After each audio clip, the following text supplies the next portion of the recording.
Hey there, it's Melanie from Chasing Fi, and I have some fantastic news.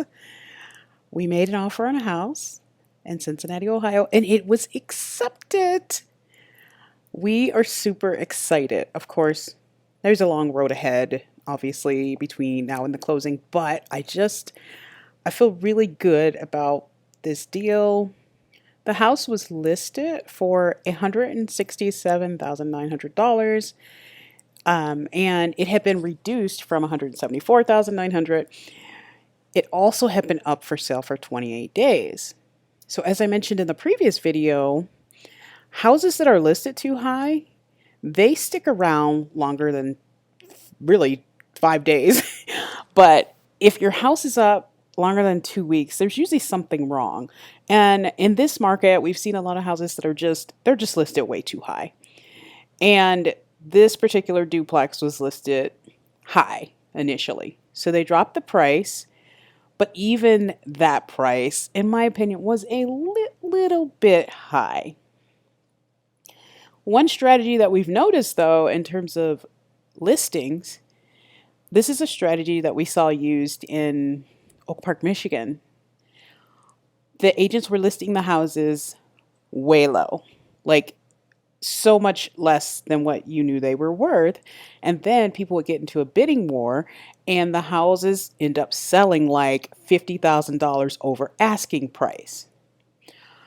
While this is a great strategy for the seller, it really is not great for the buyer. This is what happened to us in Fort Wayne, the house that we made the offer on.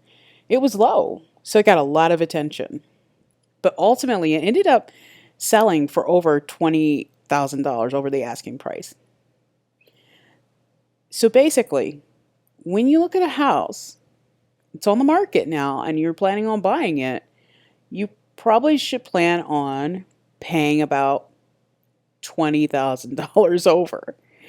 Now, the duplex that we are purchasing, it was priced a little higher than I thought it should be, but had it been priced lower, it would have attracted a lot of attention, which would have ended up in a bidding war. So in the seller's market, I think our strategy of we just offered what they were asking for in the listing price worked because the seller wanted to take advantage of the market. This is the whole thing. The seller basically picked up another property, a bigger property, probably an apartment complex or something like that. I don't know if they're rehabbing it or whatever, but they're focused on that property. So this duplex, they don't have time for it. And it's fully rented too. That was another selling point for us. The duplex is rented slightly, right a little bit above market rent is being paid by the tenants. And it means that we can get into things and start seeing that cash flow immediately. So this was a big selling point for us, having tenants in there. Additionally, we thought that this would be a good way to ease into a tough market because the seller is motivated to move the house because they could potentially be missing out on making more money with whatever complex they have or larger unit by taking time out to deal with whatever goes on at the duplex, especially if they don't have a property management company, which doesn't look like it, then they're doing all that work themselves. And so if they're trying to make more money with this larger structure, they need to be putting their manpower and their time and their effort into that and not into this duplex. So we felt like that was a motivated seller. And I think we were right.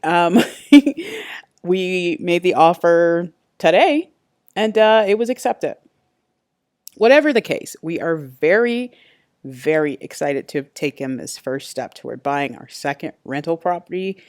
We've learned so much about the process, and I think that going forward it'll be a lot easier. Like, for example, we probably should have gone with different banks, and we should have checked around for better interest rates. Interest rates are going up like right now, and I get that. And in addition to that, investment properties, a lot of lenders don't want to lend for that.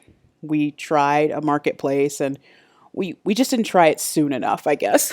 Initially, we were looking for single family homes, and that's a totally different game than your multifamilies. The multifamily homes, the investment properties, you're going to pay a little bit more in interest. So that was something that we weren't quite aware of when we first started looking. So now we're going to have an interest rate of about 4%, I think. Also, the lender that we're going through, we won't use them in the future, I don't think, because there's like the interest rates have been climbing like every few hours for the past like 4 days. So it's just really nerve wracking. Like as we were getting ready to make an offer, we're just like, oh, I hope they accept this soon so that we can lock the rate. So you can't lock in your rate. You're just like, okay, rate's going up again. And this just seems to be, I don't know, like this lender, for some reason it's going up a lot. So we checked in other places, and a lot of them were like, oh, no, we don't lend for multifamily structures. So we'll be more prepared next time, and we'll probably move back to the single family homes that we were looking at before, because multifamily is a different animal, and we weren't quite as prepared to go that route. It was just something. My sister Leanne got me a book for Christmas, and I was reading it, and I was like, huh, multifamily, maybe we'll go that route. And it just kind of like popped in my head to check it out, and here we are. So the next step is setting up inspections and the appraisal. And we offered $1,000 earnest money, which is basically a front of money that tells the buyer that we're serious, and they'll remove the house from the listing. So great. Of course, there are contingencies for inspections and appraisals. And if anything crazy comes up, like mold or some other nefarious home problem, we'll be able to negotiate a fix or walk away from the deal. Our closing date is February 15th, so we've still got a little while before we officially own the property. In the meantime, we will be still searching around for more properties.